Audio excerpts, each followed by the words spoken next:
This was the original framework for the religious road test segments, hosted by my dad, with judges rating my compatibility with the various faiths.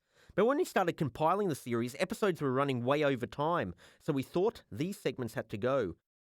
Interesting side note, art department woman Inika developed a hump, crouching in the cardboard robot and pushing it forward each take. Sure, Judaism's fine, but just say there's something better out there. Amen. Welcome guests to our Friday night Shabbos table. John, what religion did you look into for this week? This week I thought I'd look into Zen Buddhism. Well, Sarah, how compatible do you think John would be with Zen Buddhism? See, I don't think there's any compatibility there whatsoever because John, as we both know, is extremely hyperactive. So for him to be able to sit still and focus for that period of time, I just don't think it's ever going to happen.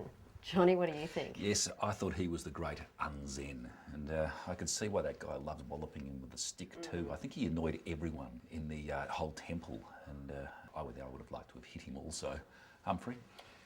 Yes, I think the great thing about Zen Buddhism is that they do so much shutting up the whole time, and I think that could really be very advantageous for you, John, because although you have intense personal sexual attraction, you know, you haven't got the greatest sort of TV voice.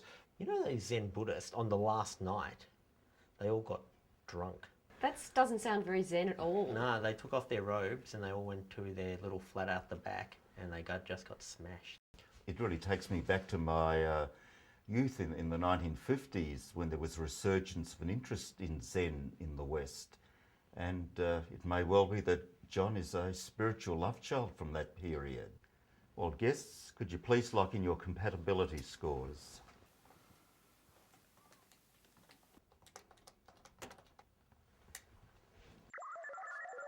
Your compatibility with Zen Buddhism is 46%. Sure, Judaism's fine, but just say there's something better out there. Amen. Welcome guests to our Friday night Shabbos table. John, what religion did you look into for this week? I thought I'd look into the Viking religion.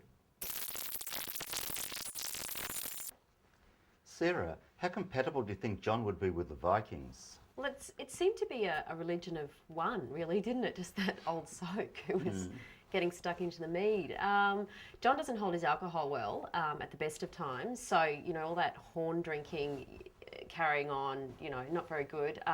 She did use the word panties quite a few times, which I like, but despite that, it's a no-go. John? Very disturbing, calling themselves Vikings. I ought to know. I've got Viking blood pulsating through my veins. They weren't Vikings. They were a bunch of pissed, bogan hippies.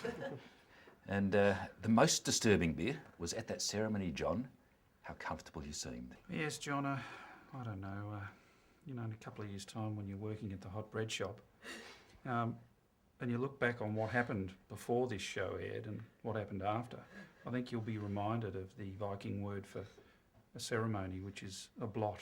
There was a time when John was little and we actually had mead. We bought a couple of bottles and tried it out, so perhaps that's given him a slight compatibility with the Vikings. Where do you get the meat from? David Jones. They've got a liquor shop in the basement. By the way, that Viking woman was obsessed with Islamic terrorism because she's American, but she had this bizarre theory that the Islamic terrorists were particularly anti-Viking and were trying to wipe out Vikings. And I didn't have the heart to tell her that Osama bin Laden isn't sitting in his cave worrying about her and her horned helmet. Well, guests, could you please lock in your compatibility scores?